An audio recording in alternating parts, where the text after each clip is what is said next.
In the vast expanse of the galaxy, numerous alien civilizations thrived, and every civilization had its own god of death. This god was almost always a gentle presence, a dignified and serene spirit whose duty is to guide the souls of its people to their afterlife. There was Mistreku, the god of death of the Mostia, an aged being who gently guided the fallen to their afterlife. The crystalline Shalan were guided by Hasbrain, a being of pure light. Every species in the universe knew death was inevitable, and when their god came to them, they went to them with the ease of a leaf falling from a tree in fall. Then there were the human gods and goddesses of death, violent, armed to the teeth with weapons. There was Morrigan with her obsidian blade, Kali with her cackling laugh, and dozens of arms holding every conceivable weapon. Yama on his buffalo, wielding his mace and noose. Somber and brooding Hades, beautiful and deadly Hela, the Grim Reaper with his cloak and scythe. It was an anomaly in the galaxy that one species had so many versions of death, and they were more warriors than guides. So of course, when the humans made first contact with the rest of the galaxy, and the other gods met the human ones, there was much talk in the spirit realm. What sort of primitive species was this that they had so many gods of death? And why were they so violent? Why would a guide need a noose or a bident? To the other gods, this was madness. To the uninitiated, human death seems chaotic, violent even. A meeting was called under the pretext of welcoming the new human gods to the Galaxy Pantheon, but the existing members knew. A formal meeting of the gods was so rare that it had happened only thrice before. Each of the gods came to the chosen venue, manifesting in the calm grace that defined them, all except the human gods who strode in with weapons in hand, battle-worn and weary. After the initial niceties, Mistreku asked them what was on every being's mind. "Why do you come armed when your duty is to guide?" Morrigan answered, her hand on the hilt of her blade. "Humans do not go easy into the light. They rage against their passing, fighting us till the very end. That is why we must fight them." "But why would they fight death? Don't they know that we are inevitable?" Kali cackled, her laughter both terrifying and mesmerizing. "Oh, they do.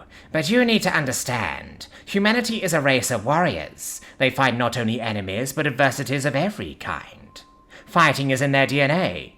How else would they be able to survive and thrive in a death world?" Hasbrain shook his head, still unconvinced. "But why so violent? Why not ease them into the afterlife as we do with our own charges?" Hades spoke, his deep voice like the rumble of the earth itself. "Because humanity is a paradox. Fiercely independent, yet cognizant of their legacy. Humans are mortal, but their legacies are immortal. Humans are mortal, but their legacies are immortal. Humans seldom accept anything at first glance. Life is a battle, and death is surrender, and humans almost never surrender peacefully." Yama added, "And so we fight them. Not to defeat them, but to honor them. Not to squash them to submission, but to give them the honor of deciding their death. Each soul that goes into the afterlife is a testament to their will and memories." There was a murmur among the gathering of gods. Some looked confused, some understanding, but none fully comprehending. Mistreku spoke. "We find it hard to believe this. Let us witness this struggle that you speak of." Anubis and Yama exchanged glances. "Are you sure? It will not be like anything you have ever witnessed." The other gods nodded in agreement.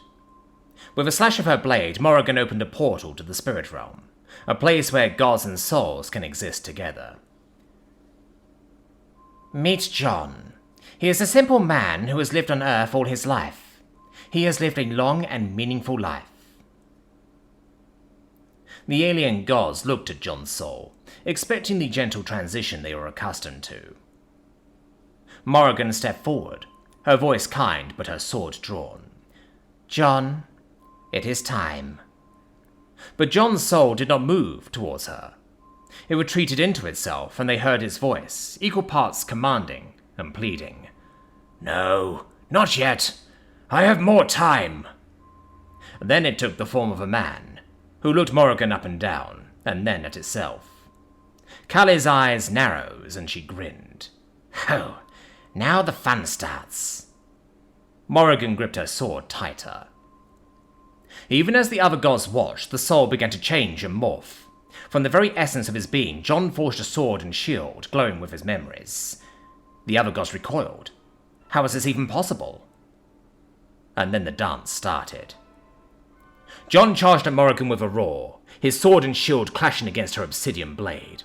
The clash sent ripples through the very fabric of the spirit realm, enough to attract some other gods to see what the issue was. The other human gods watched, weapons ready but not joining the fight. This was Morrigan's fight, for now. John fought with desperation, his every blow containing the full force of his life, his love, his memories. He struck and parried, all the while trying to subdue Morrigan. Morrigan, for her part, met him with skill and speed and strength, but the warrior gods among the audience noticed that she was striking not to wound or destroy him. She was taking part in this dance only to guide him through the battle. But even Morrigan could not withstand his strikes for long.